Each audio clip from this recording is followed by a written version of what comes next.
Hello friends, स्वागत है मेरे चैनल पे आपका।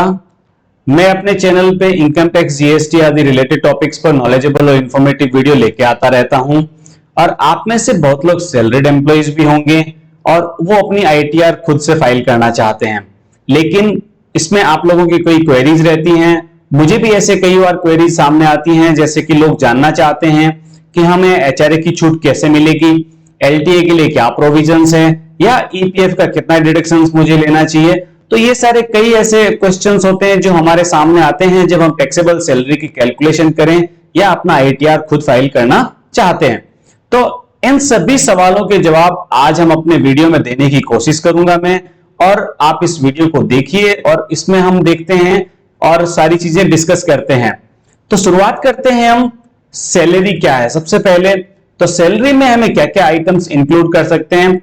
तो salary includes wages, pension, gratuity, perquisites, leave encashment, arrear salary, fees और कमीशन जो भी आपके एम्प्लॉयर से मिलते हैं। तो ये सारे जो पोर्शन हैं वो सारे सैलरी के अंदर, डेफिनेशन के अंदर आते हैं। As per income tax act जो इनकम फ्रॉम सैलरी है उसमें ये सारी चीजें इंक्लूड हैं हमारी। तो इन सब के अंदर आपको अगर कोई इसमें मिलता है, अगर आपका कोई रिसिप्ट इस साल में हुई है, तो वो आपकी टैक्सेबल सैलरी फ्रॉम इनकम में टैक्स की लायबिलिटी इसमें आपकी बनेगी। ठीक है, तो ये तो हो गया हमारा मेन कंसेप्ट। उसके बाद में अब हमारी जो नॉर्मल सैलरी हमें जो मंथली मिल रही है उसमें आपके सैलरी के कंपोनेंट क्या क्या हो सकते हैं। तो उसमें सैलरी के जो आपके कंपोनेंट होते हैं वो होते हैं बेसिक सैलरी, एचआरए होता है, डीए हो सकता है, आपके कुछ अलाउंसेस हो सकते हैं, स्पेशल अलाउंस हो सकता है, या लीव ट्रेवल अलाउंस हो सकता है, या और दूसरे अलाउंसेस हो सकते हैं। तो उन अलाउंसेस के बेसिस पे उनकी हमारी जो कैलकुलेशंस करनी होती है हमें, कि उसमें से क्या अलाउंसेस एग्जम्प्ट होंगे, कितना एग्जम्पशन मिलेगा, ये सारी कैलकुलेशन हमें समझने की कोशिश करनी पड़ेगी। क्योंकि टैक्सेबल सैलरी की कैलकुलेशन में जो मेन कंसेप्ट है वो एग्जम्पशन का ही कंसेप्ट हमें समझना ज्यादा जरूरी है। चलिए उसके पहले एक और चीज हम चेक कर लेते हैं। आपने सुना होगा सीटीसी और टेक होम सैलरी। तो आपको ये चीज थोड़ा सा कंसेप्ट अपना क्लियर रखना है कि सीटीसी कंपनी के लिए कॉस्ट होती है जिसमें आपके नॉन मॉनेटरी बेनिफिट भी एडेड होते हैं।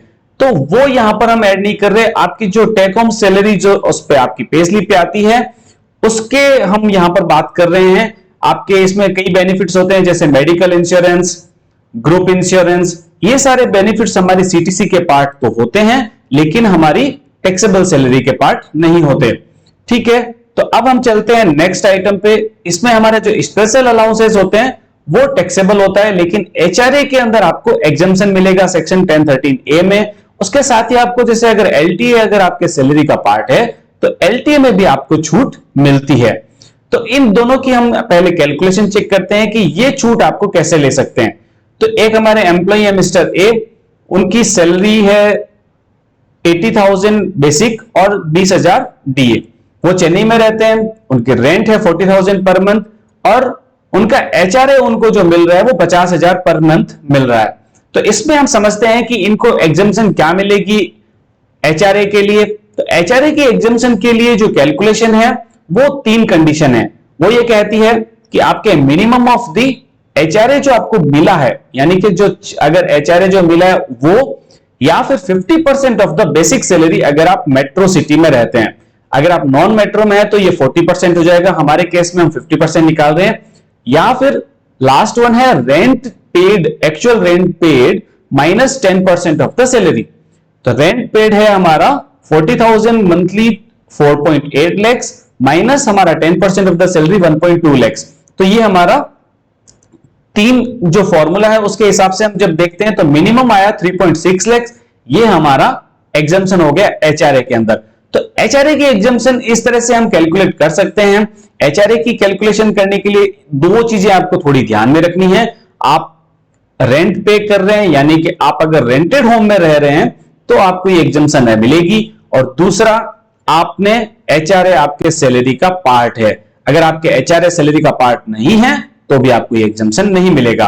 तो ये 2 बेसिक कंसेप्ट आपको ध्यान में रखने हैं अपनी एचआरए कैलकुलेशन एग्जम्पशन निकालने के लिए।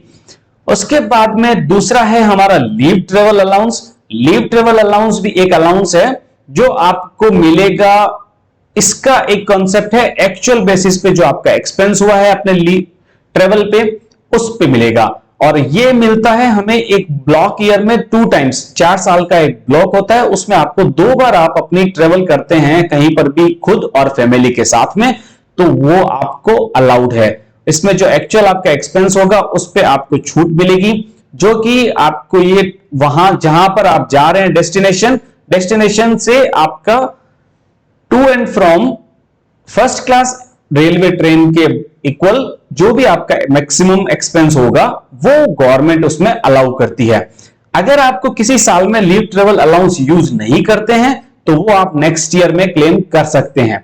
इसकी जो मैक्सिमम लिमिट है वो जो आपके एम्प्लॉयर आपको लीव ट्रेवल अलाउंस दे रहा है वो आपकी इसमें मैक्सिमम लिमिट होगी, तो उसके हिसाब से आप अपना लीव ट्रेवल अलाउंस की एग्जेम्पशन कैलकुलेट कर सकते हैं। इसमें अगर आपने ट्रेवल किया है तो आपको क्लेम करने के लिए अपने एम्प्लॉयर के साथ में अपने प्रूफ सबमिट करने होंगे, जैसे कि बोर्डिंग पास, ट्रेन टिकट, या जो भी आपका अगर कोई ट्रेवल एजेंट है तो उसका बिल, तो वो आपको सबमिट करना होगा अपने एम्प्लॉयर के साथ में अपनी छूट लेने के लिए। तो ये इस तरह से हम लीव ट्रेवल अलाउंस भी कैलकुलेट कर सकते हैं। और इसके साथ में अब हमारा कैलकुलेशन हो जाता है computation of gross total income कैसे होगा। तो हमने एग्जम्पशंस जो है वो कैलकुलेट करना सीख लिए।